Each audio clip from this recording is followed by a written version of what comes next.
जिस समय अंतिम समय होता है जीव का, या जिस समय गर्भ में होता है, दोनों स्थितियों में, गर्भ में उसे बहुत जन्मों की याद आती है, तो वो व्याकुल हो जाता है। ऐसे ऐसे कर्म उनके परिणाम से इस गर्भ में, एक बार प्रभु, एक बार मुझे निकाल दो, मैं जाकर के मानव देह में ऐसे सत्कर्म करूंगा, ऐसा भजन करूंगा कि दोबारा माँ के गर्भ में ना आना पड़े। जब अंतिम समय होता है तो जितने इस जन्म में दुष्कर्म या सत्कर्म के सब सामने घेर लेते हैं, बहुत जन्मों के कर्म संस्कार छा जाते हैं, और जो उसको योनि मिलनी होती है वही चित्त अटक जाता है। आगे बहुत सावधान, बहुत सावधान।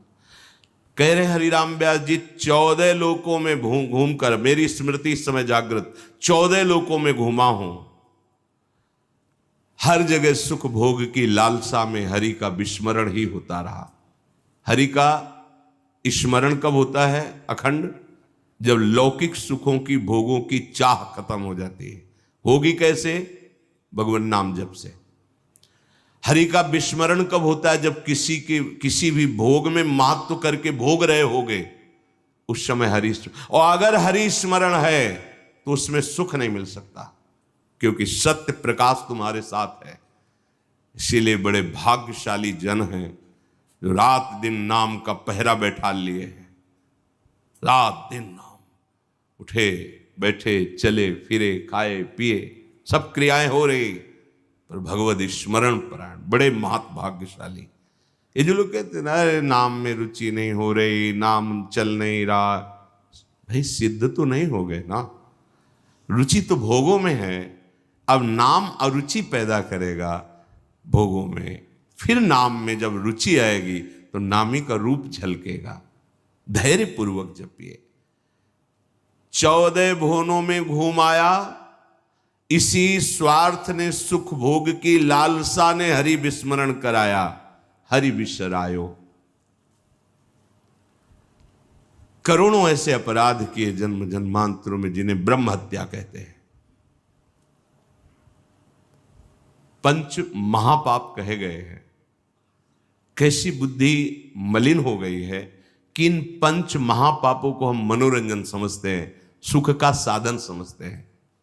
मदिरा पीना, पर स्त्री गमन करना, द्वित कीड़ा, हिंसा, स्वर्ण चोरी, ये 5 महापाप कहे। बोले हम तो हिंसा नहीं करते, अगर मांस खाते हो तो हिंसक ही हो, वही दंड मिलेगा जो हिंसा करने वाले को मिला है। वैसे जैसे कोई गौ हत्या करता है और आप मांस खाते हैं, तो बिल्कुल वही हत्या आपको प्रताड़ित करेगी, आपको जलाएगी, आपका नाश करेगी।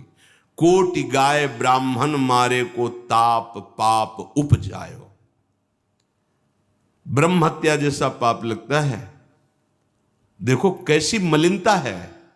इसको हम आनंद समझते हैं, मनोरंजन समझते हैं। यह है भारी विपत्ति संपत्ति की। बहुत बहुत सावधान। यह ऐसा धुआं उठा है कलिकाल का, मलिनता का, कि पापाचरण में रति है। जैसे निष्ठावान धर्मात्मा पुरुष धर्म से विचलित नहीं हो सकता, ऐसे ही हम अधर्म निष्ठा वाले बन रहे हैं। स्वागत में तो मदिरा ही प्रधान हो रही।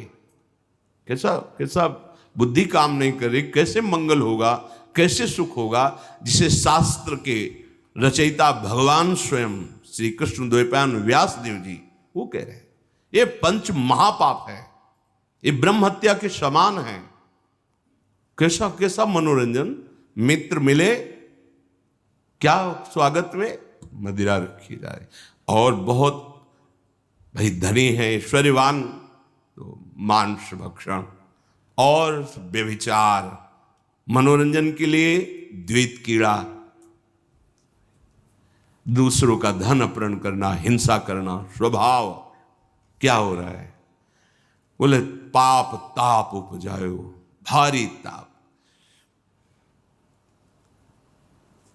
कल जो है किसी को पूरी चमड़ी सड़ रही है, पूरी चमड़ी, चिल्ला रहे, पूरी चमड़ी उधेल रही, खून रक्त ऐसे मक्खियां भिन भिना रही। क्या हुआ? कर्म बिगड़ गया, मानव देह मिली, जीना मुश्किल है, प्रतिपल आह अब जब तक जिए तब तक वो चीखता रहेगा। अर्थ नहीं है औषधि के लिए, कोई पास नहीं जा रहा है किसी। आप समझो, जब कर्म अपना दंड देना प्रारंभ करेगा तो कोई तुम्हारी रक्षा नहीं कर पाएगा। बात समझो। हरिराम व्यास जी कह रहे हैं, कोटि गाय ब्राह्मण मारे को ताप पाप उपजायो। आप देश विदेश घूम रहे, आप मांस भक्षण कर रहे हैं, क्या आपको ये जानकारी है कि विधर्मियों ने तलवार की नोक पर उसको पवाने की चेष्टा करते थे तो गर्दन कटवा लेते थे जन, पर उसको कभी जवान पे नहीं रखा, ऐसे चीर दिए गए, स्वीकार कर लिया, पर उन्होंने उसको रख। आज तुम पैसे देके खाते हो, तुम जानकारी करते हो कि जो तुम देश विदेश ऐसे घूम रहे हो, गर्दन उतरवाना स्वीकार कर लिया पर चखा नहीं। आज तुम्हारी बुद्धि इतनी भ्रष्ट है कि तुम पैसा देकर उसे खाते हो और अपने को मनुष्य कहते हो, अपने को जो जो भी नाम दो कि हम ये सनातनी, हम ये धर्म में चलने वाले। आप क्या, सनातन भगवान का नाम है, भगवान का नाम सनातन है। तुम भगवान के हो तो भगवान की आज्ञा का पालन करो। तुम्हारे लिए जो बना हुआ आहार है उसे आप पाओ, धर्म पूर्वक चलो।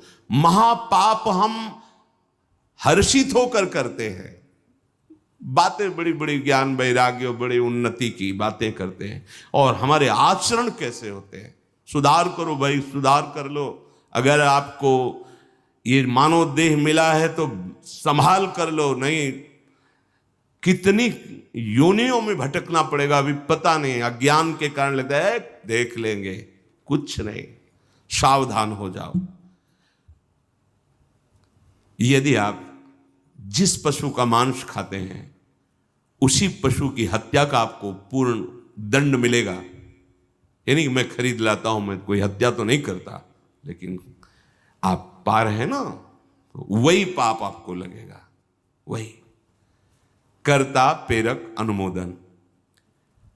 आगे कह रहे, कभी नीच प्रवृत्ति धारण करके, नीच योनि में जन्म लेकर के नाना प्रकार की चोरी कपट छल, बस कैसे पेट भरे। कभी बहुत विद्वान होकर के विद्या के अभिमान में तर्क विवाद करते प्रकांड पंडित थे। ये जहां भी जाते थे विजयश्री विद्वता से प्राप्त करते थे। तर्क जिह्वा में ऐसी प्रवीणता थी, कोई इनके सामने टिकता नहीं था। तो वहां फिर नमस्कार, पूजा, सम्मान, वाहवाही। कबहू क विद्यावाद स्वाद लगी, ब्राह्मण हुए पूजवायो। जब कोई प्रणाम करता है, नमस्कार करता है, प्रशंसा करता है, अच्छा लगता है। वो अच्छा लगना देह भाव को पुष्ट करके भगवत विस्मृति के गर्त में गिरा देगा। कभी तो इतनी गरीबी देखी है, कभी किसी योनि में ये देखा कि राजा बन गया, छत्र चवर बड़ा वैभव, लेकिन उधर गरीबी में भूख से व्याकुल होकर भगवत स्मृति रहित जीवन गया। कभी इतना वैभव कि उसके अभिमान में प्रभु को भूलकर भटकता रहा। ये ऐसी माया है कि जो जहां है उसी में आसक्त है।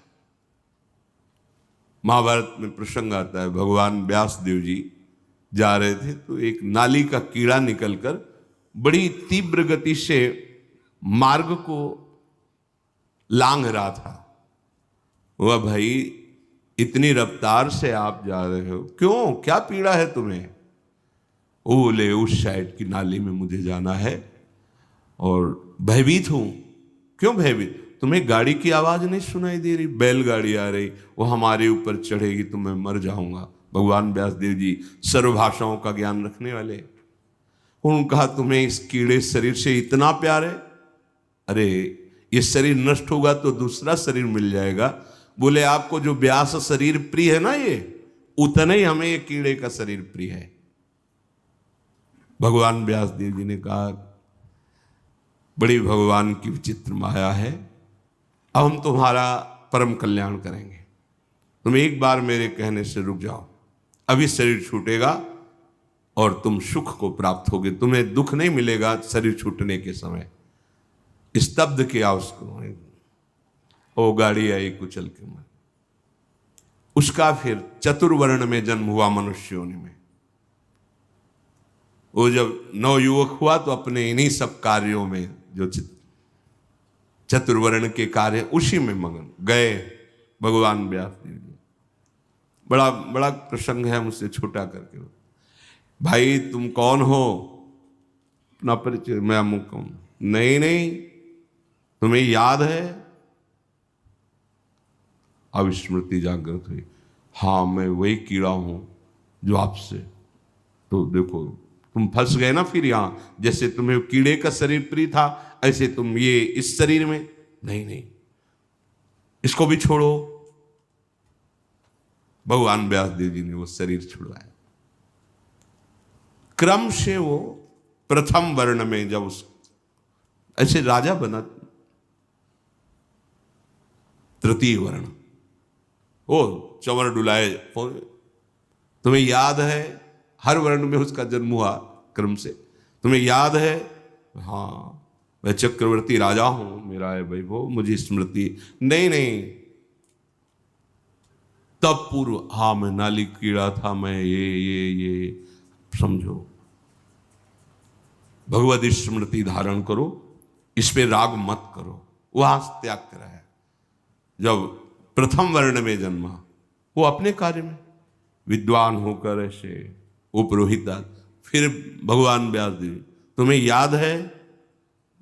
शास्त्र याद है? ये सब नहीं, पूर्व स्मृति याद है? पूरी याद कर।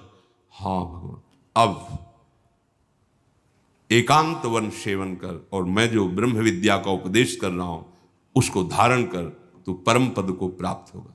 उसमें दिखाया कि जिस शरीर में जीव जाता है उसी को ऐसा मानता है ये मेरा है, और मानो पहली बार मैं इस सृष्टि में आया हूं, सब भूल जाता है, और जो उसके सामने परिवार भोग, उसी में आसक्त होकर उसी का चिंतन करके, ये बहुत काल से चल रहा है।